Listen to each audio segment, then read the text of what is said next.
I am starting its evening my dear students. बेटा कुछ और आपके टर्मिनोलॉजीज में, आपके अकाउंटिंग कॉन्सेप्ट्स में कुछ और कॉन्सेप्ट्स में रिमेनिंग है। मुझे याद आ रहा है लास्ट लेक्चर तक हमने 12 पॉइंट्स को कवर किया था, यानी आपके 12 कॉन्सेप्ट्स। एज ऑन टुडे आज के लेक्चर में 13th कॉन्सेप्ट में स्टार्ट कर रहा हूं। आपका फर्स्ट चैप्टर बीके सब्जेक्ट और 11th स्टैंडर्ड। ध्यान देना कि मैं क्या कह रहा हूं। देखो 13 बेटा 13 कॉन्सेप्ट की बात करें ना तो एक्सपेंडिचर। देखो businessman, B for businessman, B for busy. बेटा बिजनेसमैन की जो लाइफ होती है ना वो सुबह 9 बजे से मॉर्निंग, फ्रॉम मॉर्निंग 9 o'clock से लेके रात को 9 बजे तक बिजी होती है। बिजनेसमैन 12 आवर्स अपने बिजनेस में काफी ज्यादा बिजी होता है। मेनली दो बातें, एक या तो वो फुल डे पैसे कमाता रहेगा आइदर इनकम, और या तो उसके खर्चे होंगे। इनफैक्ट अगर मैं सही कहूं ना तो दोनों बातें साथ में होती। पैसे भी आप कमाते होगे, गुड्स बेचोगे, पैसे मिलते जाएंगे, अलॉन्ग विद दैट उसके साथ दुनिया भर के आपके खर्चे भी बहुत होंगे। द वर्ड खर्चा दैट इज द एक्सपेंडिचर। बेटा एक्सपेंडिचर में 3 टाइप्स हैं। अगर फर्स्ट एक्सपेंडिचर की बात करूं तो उसे कहा जाता है कैपिटल। फिर से मैं रिपीट कर रहा हूं, एक्सपेंडिचर में 3 टाइप्स हैं।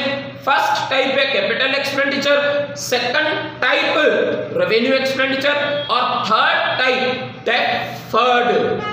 फर्स्ट कैपिटल, सेकंड रेवेन्यू और थर्ड डेफर्ड एक्सपेंडिचर। अब एग्जांपल पे फोकस करना। देखो बेटा मुझे याद आ रहा है कैपिटल यानी क्या। मैंने आपको कैपिटल समझाने के लिए C for capital, C for cobbler का एग्जांपल दिया था। मैंने आपको ये बात याद दिलाई थी, अच्छे से बताया था कि बेटा कोबलर रास्ते पे बैठ के साइड में एक चौक पे बैठ के शू पॉलिश कर रहा है, यानी हाथ में शू ली है और पॉलिश कर रहा है, और उसका सपना है कि एक दिन मैं अपने लिए शॉप परचेस करूंगा।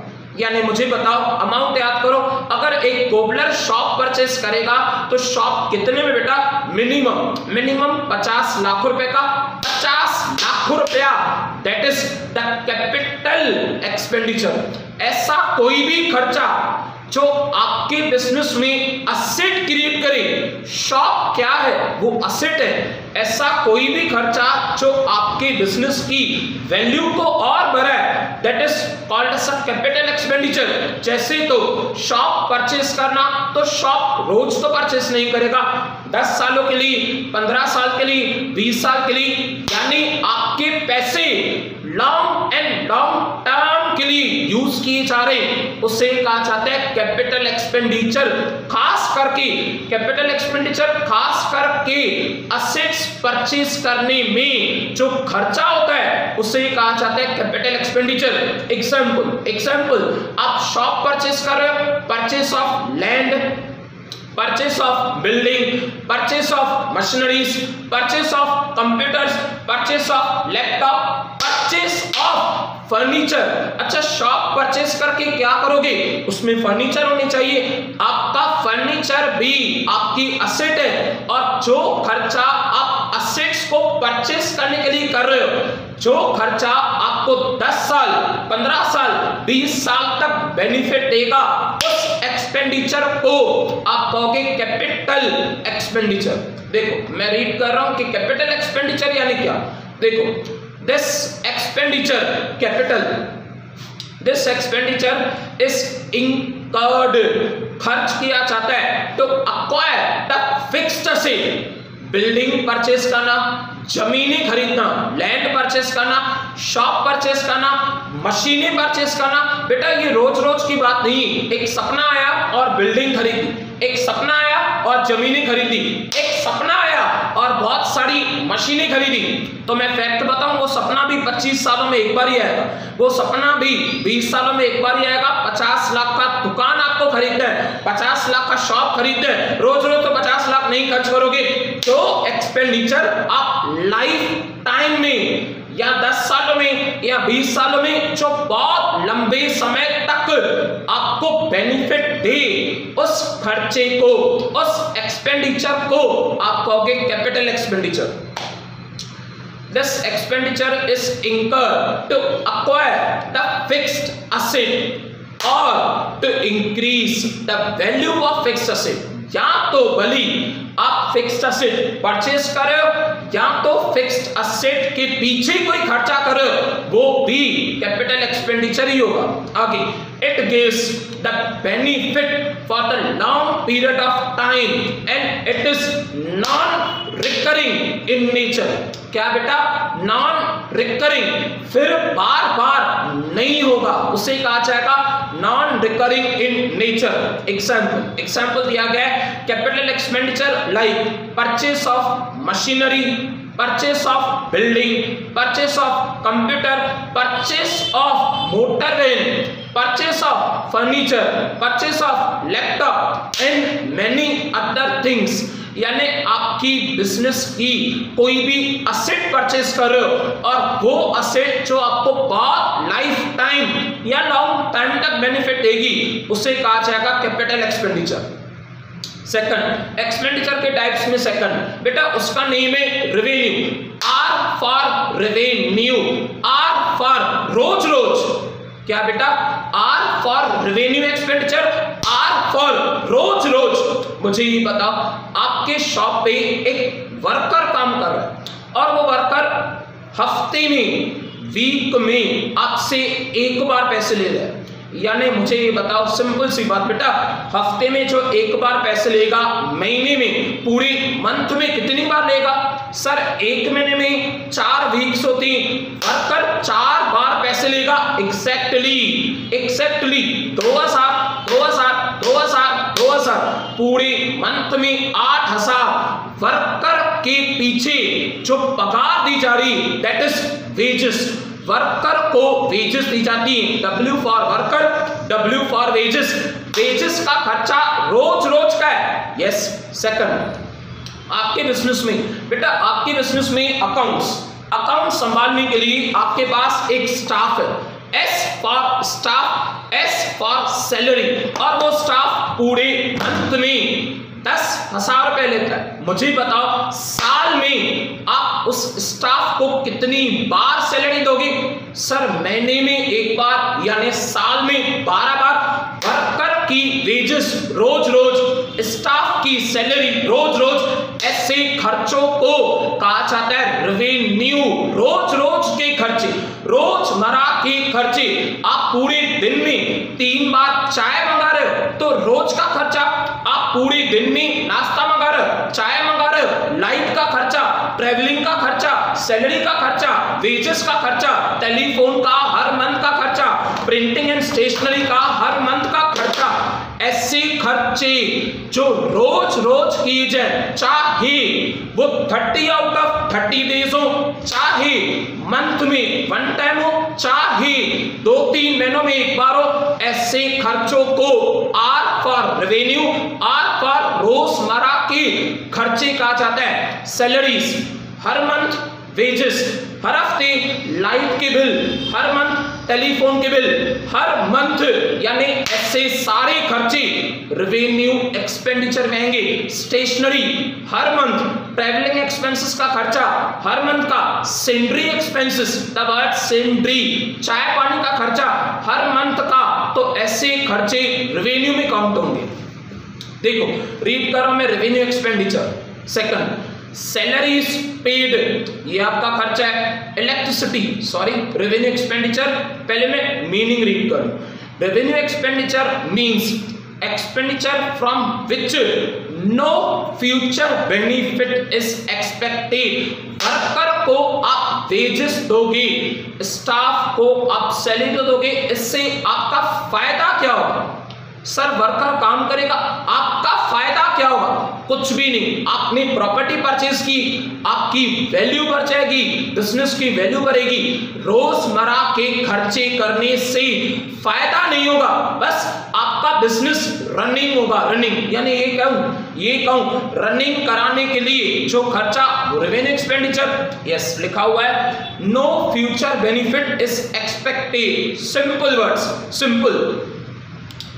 Any expenditure which is not capital expenditure and which is incurred for carrying the day-to-day business activity is called as a revenue expenditure।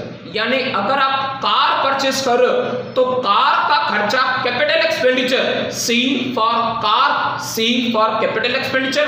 Car में पेट्रोल भरा, कार में डीजल भरा, तो पेट्रोल डीजल तो हर हफ्ते, petrol diesel तो रोज होगा, petrol diesel month में एक बार, दो बार, तीन बार होगा, यानी वो आपका रेवेन्यू एक्सपेंडिचर हुआ बिजनेस का। बिजनेस की कार है, नाम भी बिजनेस का है, खर्चा भी बिजनेस का। incurred for carrying the day-to-day business activities is called as a revenue expenditure. It does not increase the profit earning capacity। Capital expenditure की बात, कैपिटल की बात अगर आप रेवेन्यू एक्सपेंडिचर करोगे तो रेवेन्यू एक्सपेंडिचर से आपके बिजनेस का प्रॉफिट नहीं बढ़ेगा, बट आपका बिजनेस स्मूथली चलेगा। It does not increase the profit earning capacity of organisation, but it helps the businessman to carry the routine course of the business। यानी स्मूथ फ्लो ऑफ बिजनेस इससे ही होगा। अगर staff को salary नहीं दोगे, staff business छोड़ देगी। अगर वर्कर्स को वेजेस नहीं दोगे, वर्कर्स मशीनरी में प्रोडक्शन करना छोड़ देंगे, तो आपकी कंपनी बंद हो जाएगी। इसकी वजह से ये खर्चा आपके बिजनेस को काफी स्मूथली चला है। एग्जाम्पल, बेटा कुछ एग्जाम्पल भी लिखे गए, देखो। सच है sir, the revenue expenditure types are, first salaries paid, wages paid, electricity bill, telephone bill, आगे repairs to the machinery, printing and stationery, sundry expenses, etc. Next की बात करें, deferred, D for deferred, D for धीरे धीरे से। क्या बेटा? वो खर्चा जो आप धीरे धीरे करके उसका सुख लो। एग्जाम्पल दे रहा हूं, अज्यूम करो बेटा, अज्यूम करो कि कोको कोला कंपनी ने एडवर्टाइजमेंट रिलीज की, एडवर्टाइजमेंट लॉन्च की, और ओवरऑल इंडिया में ऐड करने के लिए कोको कोला कंपनी ने बहुत सारा खर्चा किया है। तो ऐड एक साल तक नहीं होगी, एक महीने तक नहीं होगी, उसी ऐड को एक साल तक, 2 साल तक, 3 साल तक चलाया जाएगा। वो खर्चा जो धीरे धीरे करके आपको सुख दे और धीरे धीरे करके राइट ऑफ यानी दिखाया जाए, उस खर्चे को कहा जाता है डेफर्ड रेवेन्यू एक्सपेंडिचर। बेटा खास करके बिजनेस का एडवर्टाइजमेंट एक्सपेंडिचर, लक्स की ऐड आती तो लक्स की ऐड कितना टाइम आएगी? 10 साल, 15 साल, 20 साल? बिल्कुल नहीं। लक्स की ऐड 1 साल आएगी, लक्स की ऐड 2 साल आएगी, लक्स की ऐड 3 साल आएगी, बहुत हो गया। उसके बाद ऐड चेंज हो जाएगी। यस, यानी वो खर्चा जो आपने 1 साल तक सुख लिया, 2 साल तक आपने सुख लिया, 3 साल तक आपने सुख लिया, ज्यादा से ज्यादा हाईएस्ट 5 साल तक सुख लिया, तो उस खर्चे को कहा जाएगा डेफर्ड रेवेन्यू एक्सपेंडिचर। रीड करो मैं, those are the expenses, deferred कर रहा हूं, those are the expenses which are of revenue in nature। होता थोड़े टाइम के लिए, पर थोड़ा टाइम भी 1 साल, थोड़ा टाइम भी 2 से 3 साल भी, but their benefit is drive for the many years. उसका सुख बहुत सालों तक ले सकते हो। अ कंपनी इंकर्ड, खर्च किया कंपनी ने 50,000 on heavy advertisement. It is estimated, ये अंदाजा था कि benefit of the advertisement will be received for the 5 years। 1 साल ऐड चलेगी, 12 महीने बेनिफिट देगी, 2 साल बेनिफिट देगी, दूसरे साल ऐड चलेगी, तीसरे साल तक बेनिफिट देगी। उसके लिए कहा क्या है, the advertisement will be receive for the 5 years। In this case expenditure is for current year, 1 साल के लिए तो किया गया, आने वाले 3 साल तक, 4 साल तक उस ऐड का खर्चा होगा, बार बार ऐड रिपीट होगी, उसका खर्चा हर साल सुख लेंगे, डेफर धीरे धीरे करके उसका बेनिफिट मिलेगा। Hence the expenditure is for the next 4 years called as a deferred revenue expenditure. Next 13th complete हो चुका है, 14th कंप्लीट हो चुका है, 15th कंप्लीट हो चुका है, दैट इज नाउ 16th। क्या कह रहे हैं, मैं रीड कर रहा हूं। 16th entry. देखो बेटा सिंपल सी बात, आप सोचो, एक बार आप सिर्फ ये सोचो कि आप मम्मी पापा के साथ डीमार्ट जा रहे हो। कहां पे बेटा, डीमार्ट, घर के लिए फूड ग्रेन्स ग्रोसरीज लेनी, तो आप डीमार्ट में एंट्री करोगे ना, दबाए एंट्री, आपकी सीसीटीवी कैमरा में रिकॉर्डिंग हो जाएगी कि आपने एंट्री की है 8/5 को 85। आप एग्जिट करोगे, आपकी सीसीटीवी कैमरा में रिकॉर्डिंग हो जाएगी, दबाए एंट्री। उसी तरह से बिजनेस में से गुड्स गए, हमने गुड्स सेल की, सीसीटीवी कैमरा यानी हमारे बुक्स, सीसीटीवी कैमरा यानी क्या बेटा, हमारे गुड्स जा रहे हैं, हम एंट्री कर देंगे, हमने गुड्स परचेज की, एंट्री कर देंगे, उसे कहा जाता है रिकॉर्डिंग। अगर आप किसी भी ट्रांजैक्शन की लेन और देन की लिखावट कर रहे हो, बुक्स में लिख रहे हो, उसे कहा जाएगा एंट्री। रीड करो मैं 16th वन, याद करो सर ने समझाया था एंट्री यानी कि डीमार्ट। जिस तरह से डीमार्ट में एंट्री करोगे, एग्जिट करोगे, रिकॉर्डिंग होगी सीसीटीवी कैमरा में, उसी तरह से हमारे बिजनेस का बुक भी एक सीसीटीवी कैमरा है और इसमें सारी लेन, कुछ ले रहे, पैसे लिए, लिखावट होगी, राजेश ने पैसे दिए, देन हमने पैसे दिए, सुरेश को पैसे दिए, तो राजेश की भी एंट्री होगी, सुरेश की भी एंट्री होगी। The process of recording that transaction, लेन देन में क्या हुआ है, पैसे आए हैं, गुड्स बिके, तो पैसे आए वो भी एंट्री होगी, गुड्स सेल की वो भी एंट्री होगी। The process of recording the transaction in the proper method, in the proper form, in the books of accounts is called as an entry. It is based for writing the books of accounts. It is a first record of any business transaction in the books of accounts. यानी कोई भी new person, कोई भी new type की goods, कोई भी new type की asset जब पहली बार रिकॉर्ड की जाती उसे कहा जाता है एंट्री। आगे नेक्स्ट 17th। बेटा सिंपल सी बात, देखो सिंपल सी बात, सुबह मैंने आपको अभी बताया कि सुबह 9 o'clock से लेके रात को 9 o'clock तक 12 hours हमारे पापा बिजनेस कर रहे हैं। 12 hours में पापा क्या क्या याद रखेंगे? सर पापा क्यों याद रखेंगे? पापा तो बुक में लिख के रखेंगे, आपने ही बताया था। एग्जैक्टली, पापा बुक में हर एंट्री लिखेंगे, उन्हें याद कैसे बनेगा? Narration, the word narration. आपने सुरेश से पैसे लिए, शॉर्ट में लिख के रखो, शॉर्ट में being cash received from Suresh. आपने हरेश को पैसे दिए तो शॉर्ट में narration start with being amount paid to Haresh, यानी आप भली असेट परचेस करो, बीइंग मशीनरी परचेस, आप भली पैसे रिसीव करो, बीइंग कैश रिसीव, आप भली हरेश को पैसे दो, being cash paid to Haresh. आप हर एंट्री को शॉर्ट में याद करने के लिए narrate, that is in short में लिख के रखो, उसे कहा जाता है नरेशन। अब brief explanation on the business transaction entry का short explanation for which the entry is passed is called as a narration. It is always in the bracket. वो स्टार्ट होता है ब्रैकेट से और ऑलवेज स्टार्ट होता है being. It is always in the bracket just below the entry and starts with the word being. आपकी complete हो चुकी है पॉइंट्स बेटा. 13, 14, 15, 16, 17. Last quote of the day.